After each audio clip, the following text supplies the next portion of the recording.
आज हमारा कक्षा का विषय है योग दर्शन में जप की महिमा।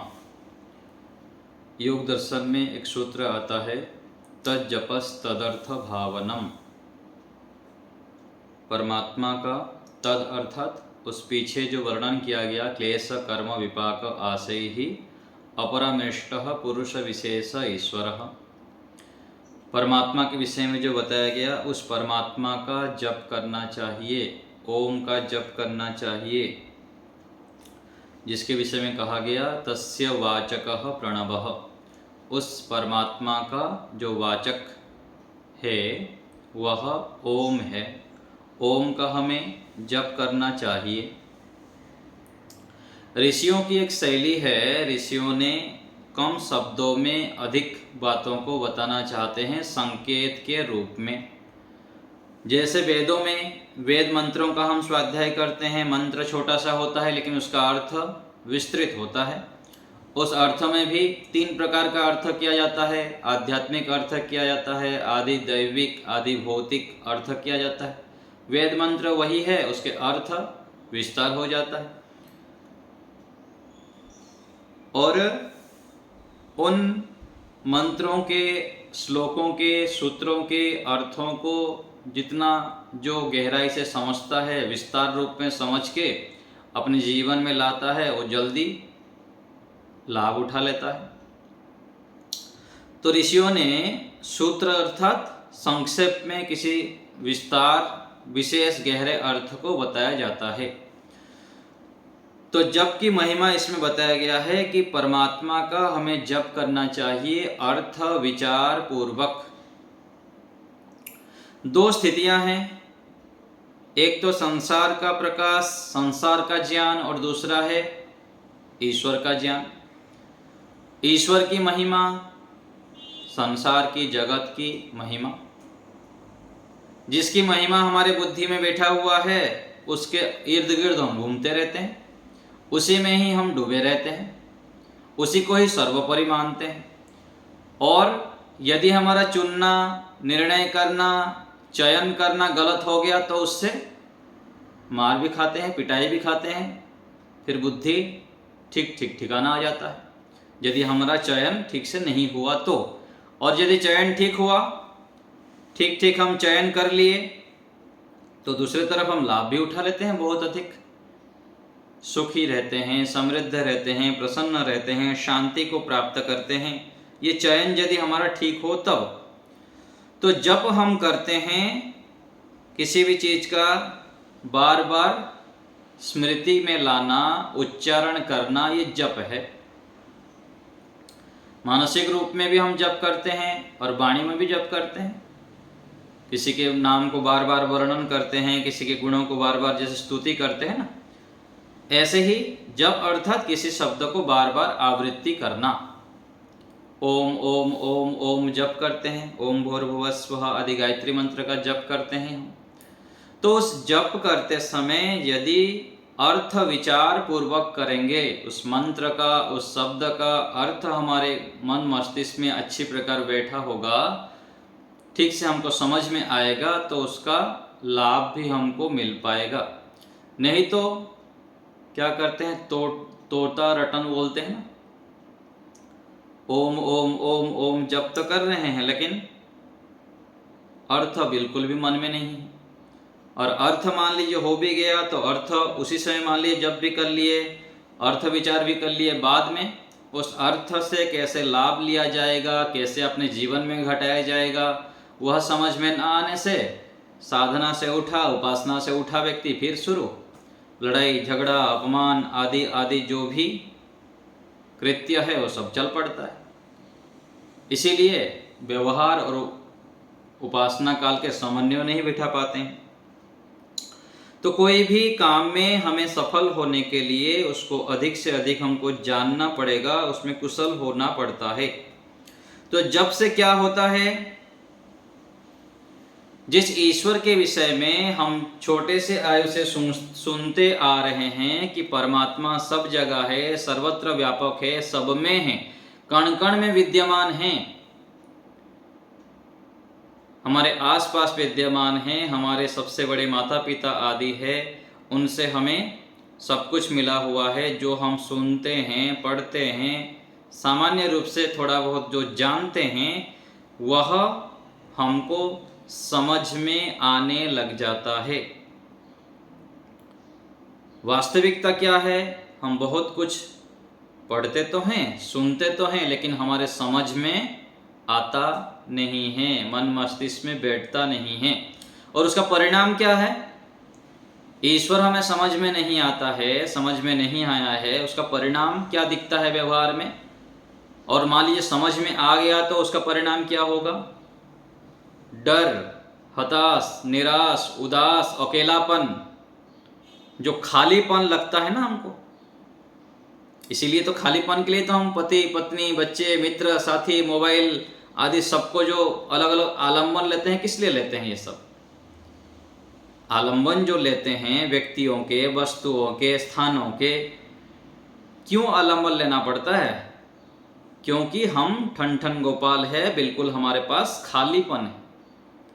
खालीपन होने से हम दूसरे से भरना चाहते हैं अपने आप को, इसलिए मोबाइल को स्क्रॉल करते रहते हैं, व्हाट्सअप देखते रहते हैं, फेसबुक देखते रहेंगे। इधर उधर के जो आलम्बन हम लेते हैं, थोड़ा सा भी समय मिल गया दूसरे को फ़ोन करके फिर बातें भी करने लग जाते हैं। क्यों? क्योंकि दूसरे से हम भरना चाहते हैं, खालीपन है, कमी है। तो ये जो कमी है, खालीपन है, डर, भय, अकेलापन आदि है, इसका कारण हमें पता चलता है कि परमात्मा हमारे समझ में नहीं आया है, हम अपूर्ण हैं। यदि हम पूर्णता की ओर बढ़ जाएंगे, पूर्ण परमात्मा से संबंध जोड़ देंगे, तो इन जो सामान्य वस्तुओं में अपना हम ढूंढते हैं भरने का, उससे हम नहीं ढूंढेंगे, उसके पीछे पागल नहीं होंगे, उनके लिए समय हम नहीं लगाएंगे। तो शांत रहने से, जप करने से, ध्यान करने से हमको यह लाभ होता है कि ईश्वर हमें समझ में आ जाता है। जिसको हम दूर ढूंढते हैं अथवा सोचते हैं कि परमात्मा बहुत दूर है, वह हमें पास में मिलता है, ये समझ में आने लग जाता है, वो समझ में आने लग जाता है। फिर समझ जब आता है तो पता लगता है कि मुझे क्या करना है, अपने अंदर भीतर की दृष्टि को खोलना है। भजन की पंक्ति हम गाते हैं ना, अंदर की पट खोल रे बंदे तुझे मिलेगा। तो अंदर के जो आंख है, दिव्य दृष्टि है, तीसरी आंख है, अथवा ज्ञान की चक्षु, ज्ञान की चक्षुषी को कहा गया उपनिषद में, उत्तिष्ठत प्राप्यत उत्तिष्ठत जागृत प्राप्य बोरान निबोधत। उठो जागो जो कहा गया, इसी को ही कहा गया कि हम अंदर की दृष्टि को खोलें। जिस ईश्वर को हम दुर्लभ मानते हैं, दूर मानते हैं, उसको हमारे पास यदि अनुभव करना है तो अंदर की आँख खोलना पड़ेगा। और इसीलिए कहा गया अर्थ विचार पूर्वक हम जप करें। दिन में हम 50 से लेकर 80,000 विचार लाते हैं मन में। उन विचारों में कितना हम संसार से संबंधित विचार लाते हैं, कितना ईश्वर से संबंधित विचार लाते हैं, कितना संसार का हम जप करते हैं, कितना ईश्वर का जप करते हैं, विचार करें, निरीक्षण करें अपना क्या स्थिति है हमारी। इसी को ही मैं दूसरे शब्दों में कहता हूँ कि हम दुख के दुकान में जाते हैं और ढूंढते क्या है? सुख। तो ये स्थिति है। हम सुख के दुकान में जाएंगे, सुख खरीद के लाएंगे, तब तो सुख मिलेगा। और ये सुख कैसे मिलेगा? जप करने से। जप हमको लगातार करना है, लाखों करोड़ों अरबों बार करना है, और अजपा जप हो जाए हमारा। एक वाचिक जप होता है, बोल बोल के करते हैं, उपांशु जप है, थोड़ा सा होठ हिलता रहे और धीरे धीरे जप करते हैं। और आगे चलकर मानसिक जप करते हैं, मन ही मन जप करते हैं, और आगे चलकर धीरे धीरे धीरे धीरे इतना हम अभ्यस्त हो जाते हैं कि अंदर अपने आप बिना प्रयत्न के जप चलता रहता है, बिना प्रयत्न के ईश्वर की उपस्थिति हमारे मन मस्तिष्क में बैठ जाए। अभी हम सुन रहे हैं, देख रहे हैं, बैठे हुए हैं, तब भी परमात्मा की अनुभूति। जैसे हमको अभी अनुभूति है ना कि अभी दिन का समय है, रात्रि का समय, तो ऐसा नहीं लगता है ना। स्पष्ट रूप से हमारे दिमाग में है कि अभी दोपहर का समय है और ये हम बैठे हुए हैं, ये मन में हमारा है, आंतरिक मन में। ऐसे ही परमात्मा की उपस्थिति हमारा स्वतः रूप में रहने लग जाए, इसके लिए जब एक साधन है। तो ईश्वर को देखने के लिए हमें भीतर उतरने की हिम्मत चाहिए। भीतर उतरने के लिए हिम्मत चाहिए, बल चाहिए, साहस चाहिए। व्यक्ति आग क्यों बंद करना नहीं चाहता? क्योंकि हिम्मत नहीं है। जो पापी व्यक्ति होते हैं अथवा जो अन्याय आचरण करते हैं, असंयमित आचरण करते हैं, उन लोग आंख बंद करते ही उनके सारे पाप उनके सामने आ जाता है, सारे दुर्गुण, दुर्व्यसन, दुख सब दिखाई देने लग जाता है, इसलिए छटपटा जाते हैं पूरा। और जो साहसी व्यक्ति हैं, पराक्रमी व्यक्ति हैं, संयमी व्यक्ति है, सदाचारी व्यक्ति है, संस्कारी व्यक्ति है, वो आग बंद करने से डरता नहीं है और आग बंद करने का, ध्यान करने का, जप करने का, श्रेष्ठ कार्य करने का हिम्मत करता है। हिम्मत करते हुए जब आगे बढ़ता है तो उसे और भी बल मिलता है परमात्मा की ओर से, और धीरे धीरे धीरे धीरे करके वो बलवान, पराक्रमी, शूरवीर बन जाता है, निर्भय बन जाता है, ईश्वर भक्त बन जाता है। यह साधक के अंदर आता है। तो ईश्वर का दर्शन होता है अंदर, अपने भीतर ही दर्शन होता है, मन में, गुणों के माध्यम से गुणी का दर्शन।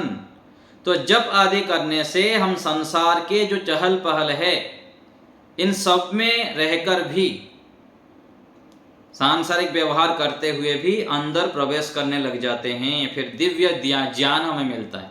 धीरे धीरे हम प्रकाश से युक्त हो जाते हैं, ज्ञान से युक्त हो जाते हैं, वास्तविकता से युक्त हो जाते हैं। जो आज संसारिक की स्थिति है, अविद्या के कारण अधिकांश लोगों का क्या स्थिति है? देखते हुए भी नहीं देखना, सुनते हुए भी नहीं सुनना, खाते हुए भी नहीं खाना। यही तो स्थिति है। हम देख तो रहे हैं लेकिन क्या देखना पता नहीं है, खा रहे हैं लेकिन क्या खाना पता नहीं है, सुन रहे हैं लेकिन क्या सुनना, कितना सुनना, क्या खाना, कितना खाना पता ही नहीं। इसको क्या कहा जाता है? नशा में रहना। नशा में रहना होता है। नशा में जैसे रहते हैं, किसी को पता भी नहीं लगता। जैसे हमारे कक्षा में कोई व्यक्ति आ जाते हैं, आने के बाद उनको पता ही नहीं कि माइक म्यूट है, नहीं है, म्यूट करके बैठना चाहिए।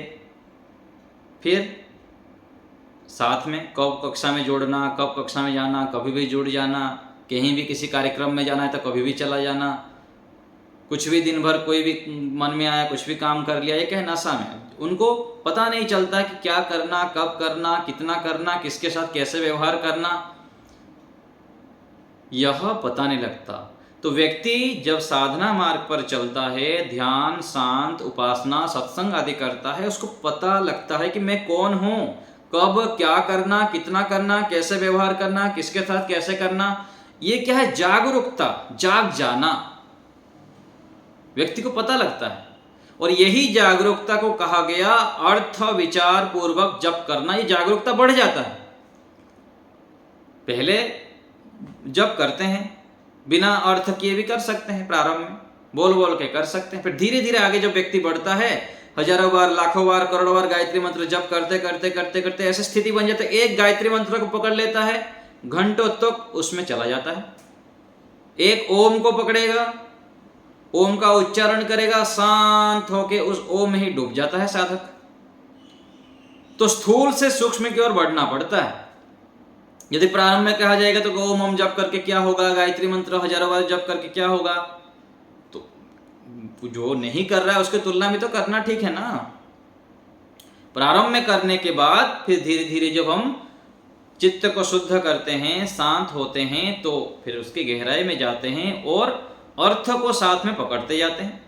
गायत्री मंत्र जप कर रहे हैं तो धीरे धीरे भाव रूप में अर्थ करते हैं। हे प्रभु, आप क्लेशों को नाश करने वाले हैं, बुद्धि को पवित्र करने वाले हैं। गायत्री मंत्र बोले, साथ में 2 अर्थ ले लिए, भावना। फिर आगे एक एक पद का अर्थ भी लेते हैं।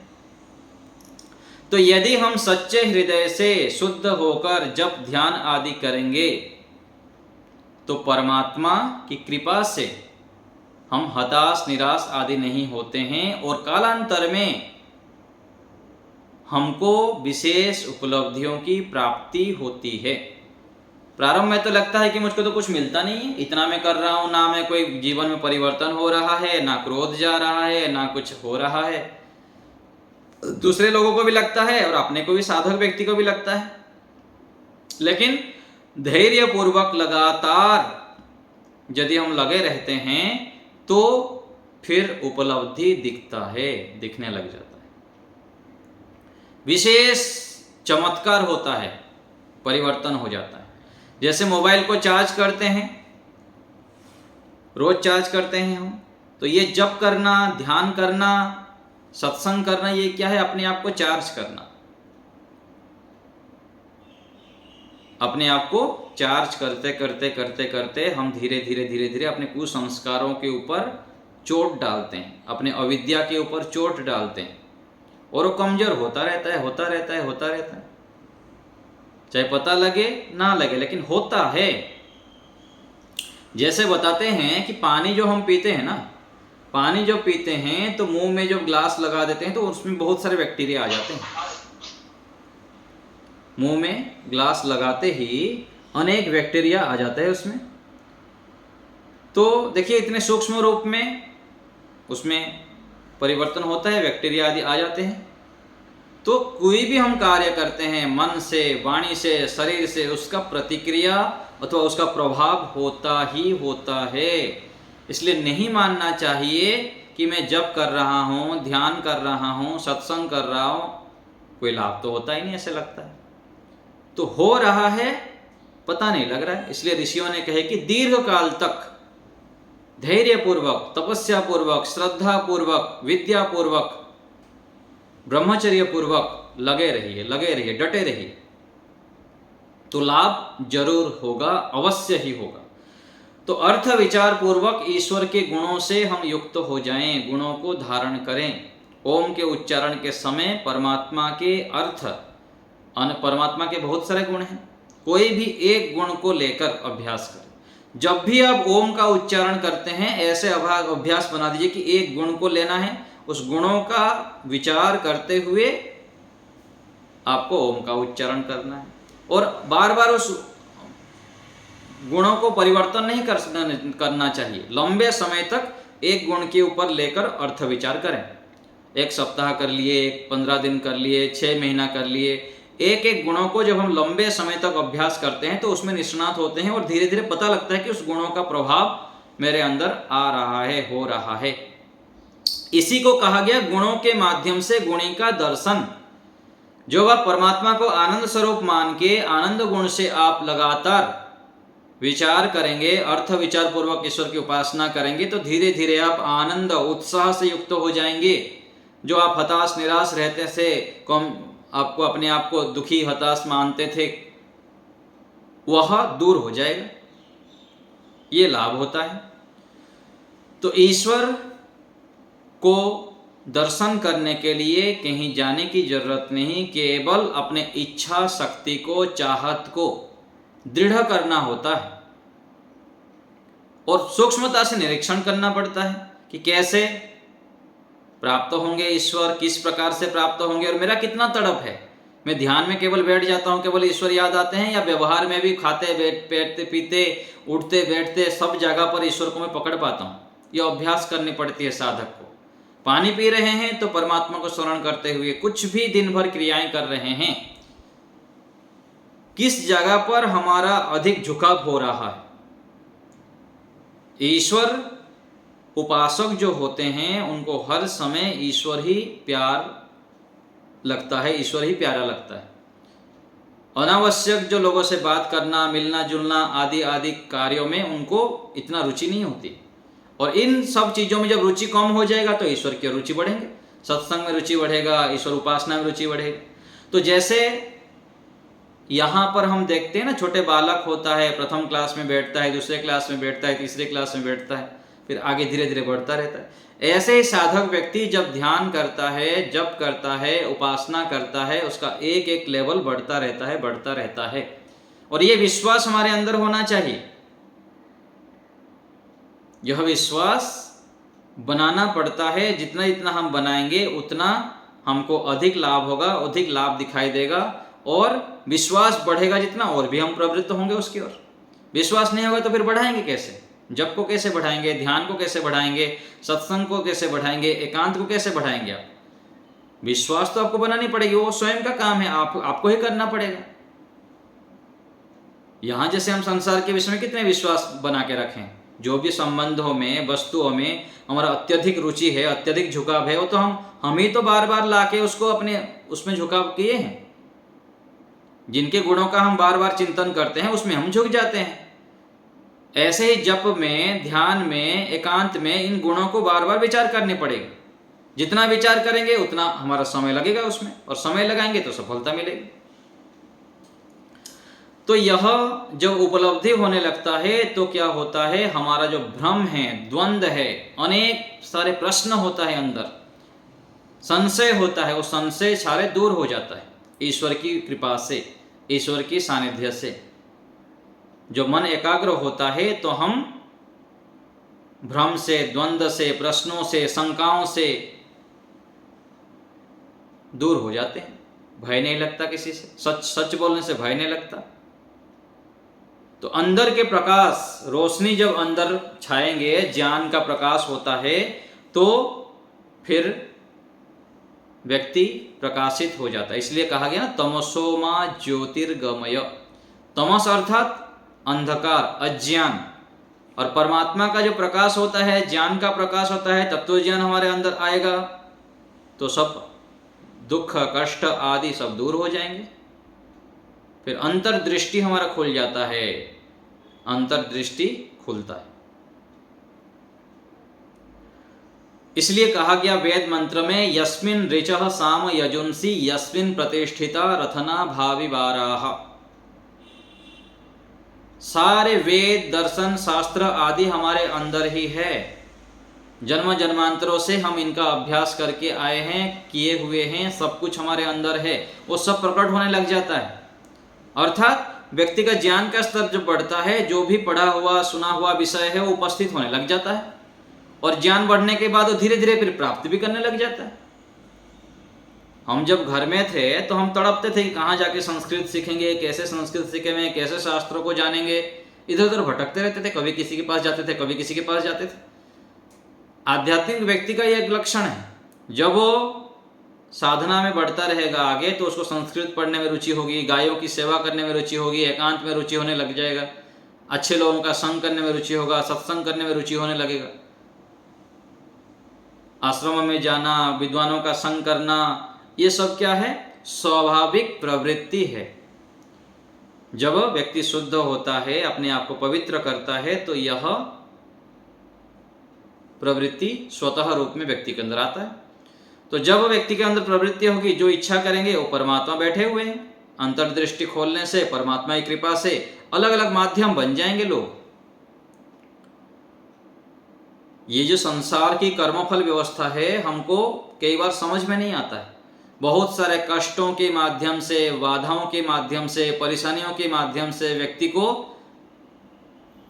परमात्मा की व्यवस्था से आगे रास्ता दिखते रहता है, और व्यक्ति सोचता है कि ये क्यों आ गया, क्यों ऐसा किए, ये मेरे साथ ऐसे अन्याय कर दिया, वैसा कर दिया, ये कर दिया, वो कर दिया, सब लगता है। फिर धीरे धीरे व्यक्ति जब आगे बढ़ता जाता है, सफलता के शिखर पर चढ़ जाता है, फिर सोचता है अरे चलो जो किए अच्छा ही हुआ, सोचता है। नहीं तो उस समय अल्प ज्ञान जब रहता है तो झगड़ा झाटी कितने सारे जो है सभी इसको दोष देता है, इसको आरोपित करता है, इसकी निंदा करता है, इसकी चुगली करता है, ये मेरे लिए ऐसा कर दिया, वैसा कर दिया। लेकिन उसके पीछे जो व्यक्ति शिखर पर पहुंचा है, उसके पीछे जो मूल में देखेंगे तो उसका जैसे संकल्प था, उस संकल्प को सिद्ध करने के लिए, उस संकल्प को प्राप्त करने के लिए, ये सब परमात्मा की व्यवस्था वो सब पड़ाव में आता रहता है। तो ऐसे जब व्यक्ति आगे बढ़ता रहता है, साधक व्यक्ति जब आगे बढ़ते रहते हैं, फिर वो उसको समझ में आता है कि ये जो प्रतिकूलताएं हैं, बाधाएं हैं, समस्याएं हैं, ये तो मुझको सहारा देने के लिए है, मुझको आगे बढ़ाने के लिए है। इसी को तो हम दूसरे शब्द में कहते हैं कि आपदा को अवसर बना देना। वो व्यक्ति फिर परवाह नहीं करता है, जो आपको दुखित करते हैं, हताश करते हैं, निंदा करते हैं, चुगली करते हैं, वो फिर क्या है, परवाह नहीं करता साधक व्यक्ति, फिर उसको लगता है कि चलो करते रहो।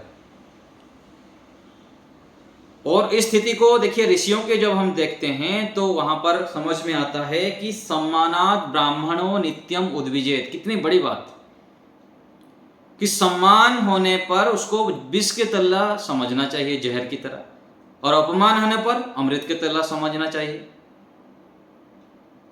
ये क्यों कहे ऋषियों ने, कब हमको समझ में आएगा? हम थोड़ा सा कोई अपमानित कर दिया, थोड़ा सा हमारा कोई निंदा कर दिया, थोड़ा सा हमको कुछ कोई बोल दिया तो हम पूरा आग बबूले हो जाते हैं। लेकिन ये जब मन मस्तिष्क में बैठ जाता है साधक के, तो वह सम्मान को बहुत जहर की तरह देखता है।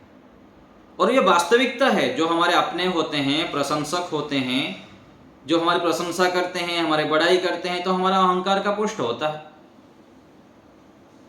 अज्ञान के कारण यदि थोड़ा बहुत ढीला ढाला है तो फिर अपने आप को बड़ा मानते हुए फिर अपने गुणों को प्रकाशित नहीं कर पाता। और हमारे जो विरोधी होते हैं, टांग खींचने वाले होते हैं, जो हमको अपमानित करते हैं, शत्रु जो होते हैं, उन लोग क्या करते हैं, हमको वास्तविक मिरर दिखाते हैं, अपने दर्पण दिखाते हैं, भाई देखो तुम ऐसा हो।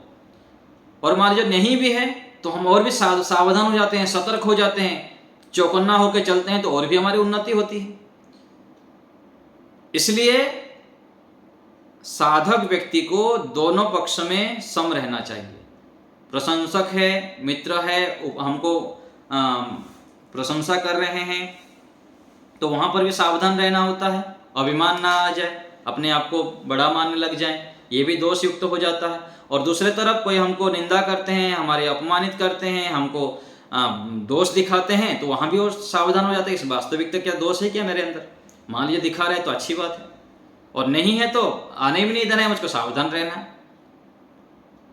ये जब समझ में आ जाता है तो फिर हम सम रह पाते हैं।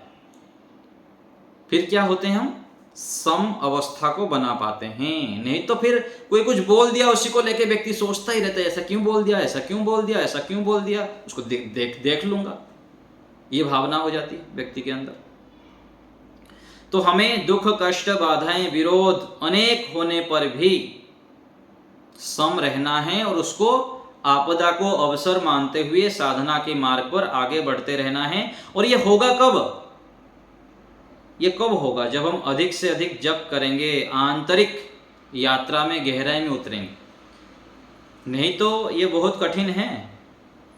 जब तक हम जागरूक नहीं होंगे, जागेंगे नहीं, तब तक हम इन विरोधों को, शत्रुओं को, प्रतिकूलताओं को हटा नहीं पाएंगे, उसमें फंस जाएंगे।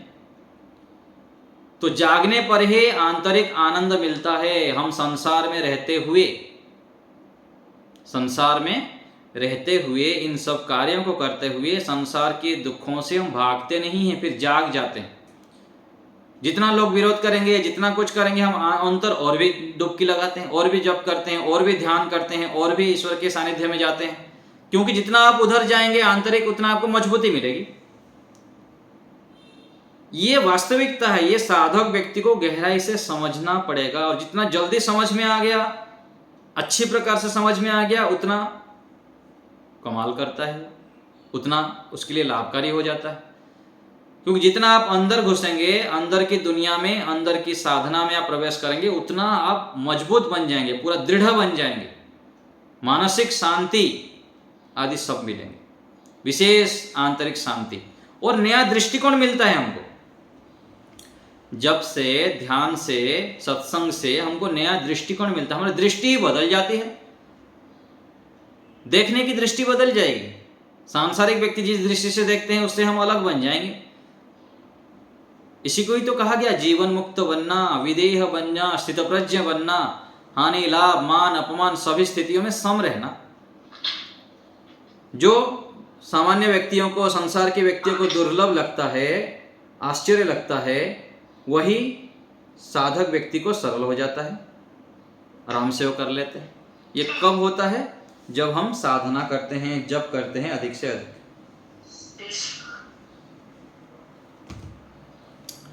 तो इस प्रकार हमें इन स्थितियों को प्राप्त करने के लिए, स्थितप्रज्ञ बनने के लिए, अरे कौन आगे, तो आंतरिक ये विशेष स्थितियों को प्राप्त करने के लिए तपस्या करनी पड़ती है, अधिक से अधिक जप करना पड़ेगा। अर्थ विचार पूर्वक हम जप करें, विशेष सहायक होता है ये जप करना। इसके महत्व को हम समझें, बहुत अधिक इसका लाभ है। जप करने से हम सिद्ध बन जाते हैं। सिद्ध अर्थात सिद्धि अर्थात प्राप्ति, उपलब्धि, विशेष चमत्कार। जिन परिस्थितियों को हम दुर्लभ मानते हैं उन स्थितियों को प्राप्त कर लेते हैं। तो इन स्थितियों को प्राप्त करने के लिए कुछ बातों को हमें ध्यान रखनी होती है। जैसे वेद मंत्र में आया ना, एकम सद विप्रा बहुधा वदंती। एक परमात्मा, एक सत्य को विद्वानों ने, शास्त्रों ने अनेक प्रकार से बोलते हैं, सिखाते हैं, जनाते हैं। क्यों? क्योंकि मनुष्य को सामान्य ज्ञान से अथवा एक बातों से समझ में नहीं आता, अनेक प्रकार से समझ में आता है। तो आज कुछ बातें मैं आपको अभी बता रहा हूँ, जिसको ध्यान रखने से, जिसको छोड़ने से, सावधानी रखने से हम शीघ्रता से जप में, ध्यान में, साधना में उपलब्धि को प्राप्त कर सकते हैं। तो उसमें कुछ बातें हैं, लगभग 20 बिंदुएं हैं। उसमें से पहला है, हम ईश्वर से दूर करने वाले, साधना से हमको दूर करने वाले अथवा हानि पहुंचाने वाले व्यक्तियों से दूर रहना चाहिए, संगों से, साधनों से दूर रहना चाहिए। यदि हम जो साधना में, ईश्वर प्राप्ति में, आंतरिक शांति में जो बाधक व्यक्ति हैं उनके संग करेंगे, उनके आसपास रहेंगे, ऐसे साधनों को संग्रह करेंगे तो हमारी हानि होगी। इसलिए जो हानिकारक व्यक्ति हैं, संग है, उनसे दूर रहें। दूसरा है, अधिक बोलना बंद करना होगा। कम शब्दों में हम अपना उत्तर दें, अपनी बातों को रखें। ज़्यादा बोलेंगे, ज़्यादा स्पष्टीकरण करेंगे तो समस्या हो जाती है, और ज़्यादा बोलने लगेंगे तो पाप होगा। अनावश्यक बोलेंगे, अप्रकरण से बोलेंगे, मिथ्या बोलेंगे, वो भी हानि हो जाएगी। इसलिए दूसरा है, अधिक नहीं बोलना। तीसरा है, नए नए इंद्रियों के भोगों को भोगने की जो इच्छा है, ये खा लूँ, ये देख लूँ, ये सुन लूँ, इधर चले जाऊँ, इधर घूमने चले जाऊँ, ये जो इंद्रियों के विषय है ना, इनसे दूर रहना है। इन इच्छाओं को कम करना है, छोड़ना है। चारों ओर से घेरा बनाकर सुरक्षा बनानी पड़ती है साधक को, तब जाके लाभ हो पाता है। चौथा है, अधिक सोना। अधिक सोएंगे, कई घंटे तक सोते रहेंगे, दिन में भी सोते रहेंगे तो प्रगति नहीं होगी। जब हम साधु संत महात्माओं को देखते हैं, उनके जीवनी को पढ़ते हैं, तो पता चलता है कि हमको कितना मेहनत करने की आवश्यकता है। महापुरुषों के जीवनी को पढ़ें, कितने कितने घंटे ध्यान साधना करते थे, सुबह जल्दी उठ जाते थे, रात को जल्दी सो जाते थे, जब भी समय मिल गया स्वाध्याय करते थे, सत्संग करते थे, जप करते थे। तो अधिक नींद भी साधना में बाधक है। बिल्कुल नहीं सोना, कम सोना ये भी बाधक है, अधिक सोना ही बाधक है। तो समत्वम, समता, 5 घंटा 6 घंटा बहुत है। और पांचवा है, अधिक भोजन। भोजन भी बाधक होता है। यदि हम भोजन के ऊपर निरीक्षण नहीं करेंगे, बार बार परीक्षण नहीं करेंगे, मुझको कितना चाहिए, कौन सा अधिक में भोजन कर लेता हूँ, कितना अधिक कर लेता हूँ, कौन सा मेरे अनुकूल है, कौन सा प्रतिकूल है, समझ में नहीं आएगा। तो आप जितना भी जप करते रहिए, जितना भी एकांत में रहिए, जितना भी कुछ भी करते रहे, आपको उपलब्धि नहीं मिलेगी। तो भोजन के ऊपर निरीक्षण। छठा है, हास, परिहास, चंचलता, ये सब बाधक है। सामान्य रूप से व्यवहार में थोड़ा बहुत कभी कुछ हो गया, ठीक है, अधिक नहीं। अधिक होगा तो आप आंतरिक नहीं बन पाएंगे, आंतरिक उपलब्धियों को प्राप्त नहीं कर पाएंगे। आगे सातवां है, रिश्ते नाते में आसक्ति। बेटा में, बेटी में, पत्नी में, पोते में, पोती में इतना आसक्ति, अगले जीवन में यदि मर जाएंगे ना, अगले जीवन में वो साथ में जाएगा। इसलिए अधिक नहीं, ठीक है, जितना चाहिए उतना बस।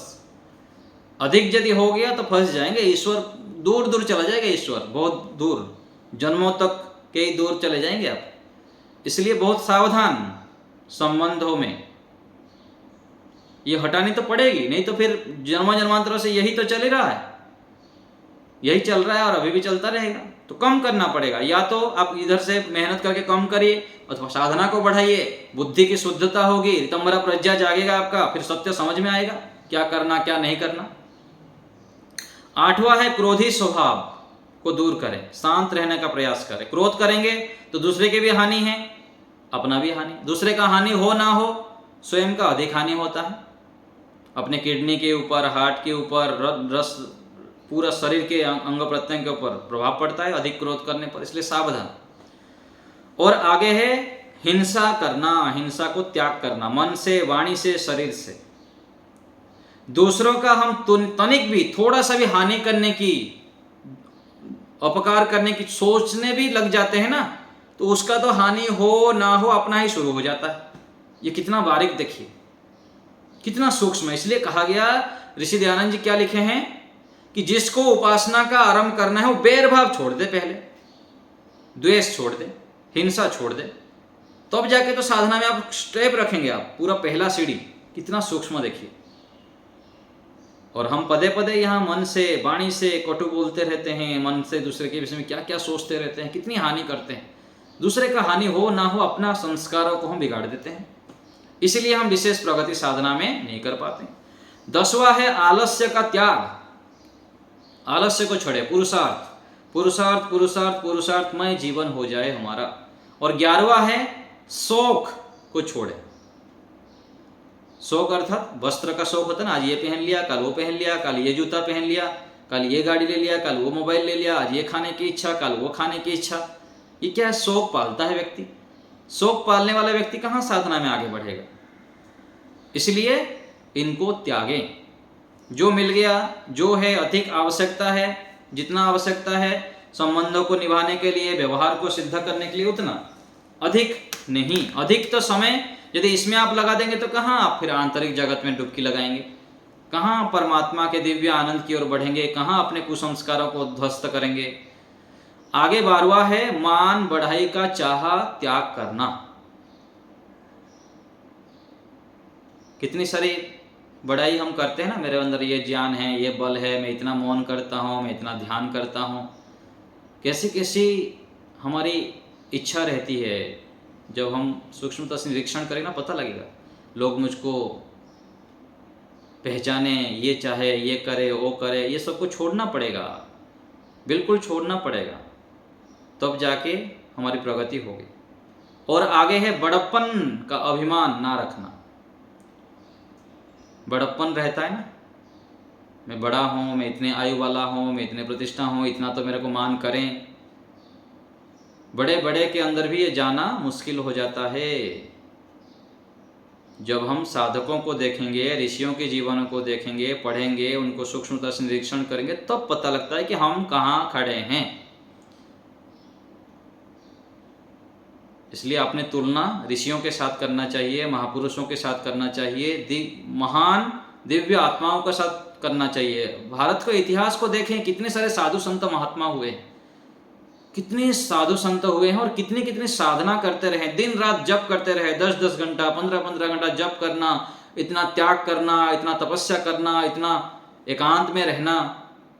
जीवनी को जब हम पढ़ते हैं ना संतों के, ऋषियों के, तब अपना मूल्यांकन समझ में आता है कि मैं तो कुछ कहीं भी उनके धूल के समान भी नहीं हूँ, ऐसा समझ में आता है। फिर व्यक्ति को बुद्धि ठिकाना आता है, फिर समझ में आता है, फिर ठीक ठीक चलता है, फिर अभिमान को छोड़ता है, मैं तो कुछ भी नहीं हूँ। तो जब व्यक्ति ईश्वर को नहीं जाना हुआ रहता है, तो ईश्वर को यदि नहीं जाना तो क्या जानना, तो अभिमान नहीं रहेगा व्यक्ति को, मैं तो कुछ भी नहीं जानता। जिसके लिए जीवन मिला है, यदि मैं ईश्वर को जान नहीं पाया, ईश्वर का दर्शन नहीं कर पाया, तो अभिमान नहीं रहता है व्यक्ति के अंदर। और ईश्वर को जान लिया, नहीं जाना, तो ऐसे विचार करके अभिमान को छोड़ देता है, और ईश्वर को जान लिया तो ऐसे ही अभिमान छूट जाता है। नहीं जाना तो अब भी अभिमान नहीं रहेगा, और जान लिया तो भी अभिमान नहीं रहता है, क्योंकि उनको समझ में आ जाता है हम तो निमित्त मात्र है, परमात्मा ही सबके स्वामी है। आगे 14वां है परदोष चिंतन का त्याग।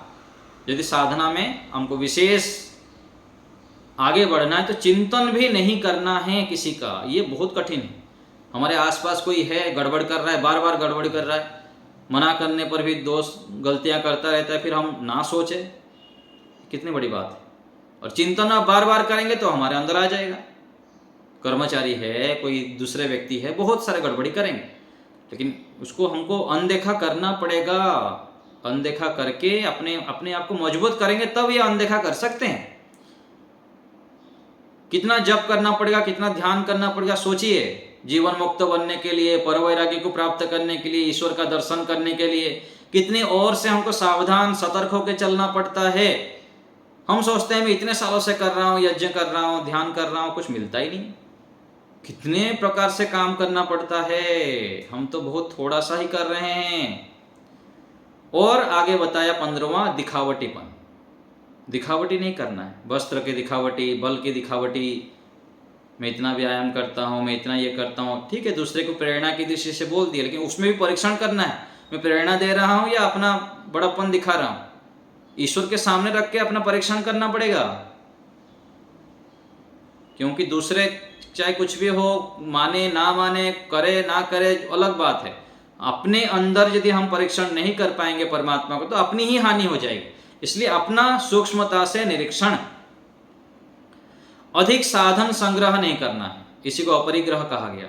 अधिक साधन संग्रह करेंगे तो इसके पीछे ही लग जाएंगे, उसी को सजाने में, धजाने में, उसको सुरक्षा करने में। इसलिए दर्शनों में कहा गया ना, अर्जन, रक्षण आदि आदि दोष बताया गया। वस्तुओं के अर्जन करने में दोष है, रक्षण करने में दोष है, उसको संवारने में, उसको ये करने में बहुत सारे दोष आ जाता है। फिर आगे है शुद्धि का पालन, आंतरिक शुद्धि, बाह्य शुद्धि। सत्य से, अहिंसा से, पवित्र आचरण से आंतरिक शुद्धि करना है और बाह्य शुद्धि भी रखना है। आगे है संतोष का पालन, संतोषात अनुत्तम सुख लाभ, ये योग दर्शन में आता है। संतोष का पालन करना, पूर्ण पुरुषार्थ करते हुए जो मिला उसमें संतुष्ट रहना, दुखी, हताश, निराश नहीं होना है। कई बार साधक व्यक्ति दुखी हो जाते हैं, मैं इतना करता हूँ, ये कर दिया, फिर भी क्रोध कर लेता हूँ, फिर भी लोभ कर लेता हूँ, फिर भी मैं इंद्रियों के दासत्व से युक्त हो जाता हूँ। तो दुखी होने का संस्कार भी नहीं बनाना है। संतोष की परिभाषा में क्या कहा गया? अपना पूर्ण पुरुषार्थ करने के पश्चात, क्या कहा गया? पूर्ण पुरुषार्थ करने के पश्चात, ना करके संतोष नहीं करना है तो बहुत मेरे पास है। पूर्ण पुरुषार्थ करने के पश्चात जो मिले उसमें संतुष्ट रहना। आगे है स्वाध्याय करना, स्वाध्याय अर्थात अपना निरीक्षण करना, प्रत्येक दिन आत्मनिरीक्षण करना और ऋषियों के ग्रंथों को पढ़ना, ओम आदि पवित्र मंत्रों का जप करना भी स्वाध्याय है। और विश्वा है विनम्र रहना, विनम्रता, सरलता, ये कितने अद्भुत गुण हैं। ऋषियों को जब हम देखते हैं, इसलिए तो कहा गया ना, नमन्ति फलिन वृक्षाः नमन्ते गुणिनः जनाः शुष्ककाष्ठाश्च मूर्खाश्च न नमन्ति कदाचन। तो गुणी जन जो होते हैं झुक जाते हैं, और जो पके हुए फल होते हैं वो झुक जाते हैं, और शुष्क काष्ठ और जो अक्कड़पना व्यक्ति होते हैं वो कभी झुकते नहीं। नमन्ति फल, जो फल से युक्त होता है वो झुक जाते हैं, और दूसरा जो गुण से युक्त होते हैं वो झुक जाते हैं। शुष्क काष्ठाश्च मूर्खाश्च, जो सूखे लकड़ी है और जो मूर्ख हैं वो कभी झुकते नहीं। इसलिए अपने आप को मैं मान के चलते हैं, अकड़ मान के चलते हैं, दिखावा करते हैं और फिर हानि होती है। इसलिए हमको विनम्र रहना है, बड़ों के सामने, गुरुजनों के सामने, ऋषियों के सामने, महापुरुषों के सामने सदा झुकते हुए, अपने आप को न्यून मानते हुए उनसे गुणों को ग्रहण करने के लिए सदा तत्पर रहना। तो इन गुणों को जब हम धारण करते हैं और ये दोषों को छोड़ते हैं, कई सारे मैं आपको बता दिया, फिर से आवृत्ति कर दूं संक्षेप में।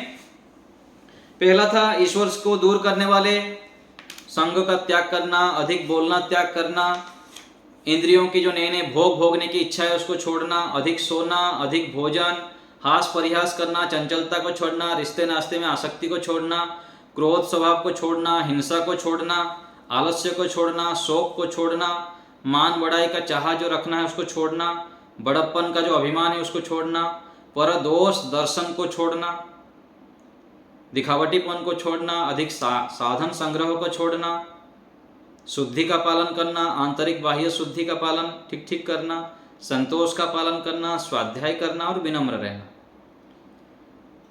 तो हम जब अर्थ विचार पूर्वक बार बार जप करेंगे, जप की मात्रा को बढ़ाएं, चलते फिरते उठते बैठते परमात्मा का हमारा स्मरण रहे, ईश्वर का चिंतन अधिक से अधिक जब रहेगा तो हम बलवान बनेंगे, प्रज्ञावान बनेंगे, विजयी बनेंगे।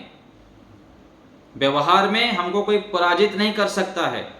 और पराजित करे ना करे, हम आंतरिक दृष्टि से संतुष्ट रहेंगे, तुष्ट रहेंगे, परिपूर्ण रहेंगे। नहीं तो ईश्वर को छोड़कर, ईश्वरीय आज्ञा को छोड़कर वेद विरुद्ध आचरण करके हम पदे पदे गुलाम बन जाएंगे, डरे डरे रहेंगे, भयभीत रहेंगे, उदास रहेंगे और हर समय कमी से युक्त रहेंगे। और कमियों को भरने के लिए हम मोबाइल में लगे रहेंगे, साधनों में लगे रहेंगे, बस व्यक्तियों में लगे रहेंगे। ये क्यों हो रहा है? क्योंकि हम आंतरिक जगत में प्रवेश नहीं कर पा रहे हैं। और आंतरिक जगत में प्रवेश करने के लिए ये जप करना एक बहुत बड़ा साधन है। और जप करना अर्थ विचार पूर्वक। तो ऋषियों ने ये बता दिया कि तस्य वाचकः प्रणवः तज्जपस् तदर्थ भावनम, अर्थ विचार पूर्वक जप करें। इससे आगे बताएं क्या लाभ होगा ईश्वर का जप करने से। ततः प्रत्यक चेतनाधिगमोप्यंतराय भावश्च, ये सूत्र में बताया गया। तो बहुत सारे अंतराय है, बाधा है, हमारी जो कमी है, दुर्गुण है, दोष है, सब दूर हो जाता है। इसलिए कहा गया तत्प्रतिषेधार्थम एक तत्व अभ्यास, एक तत्व परमात्मा को ही पकड़ ले। हम वेद को पकड़ ले, शास्त्रों को पकड़ ले, गुरुओं को पकड़ ले, ऋषियों को पकड़ ले। दिन रात सोते बैठते उठते जागते हमारे चिंतन में ईश्वर रहे, ऋषि रहे, महापुरुष रहे।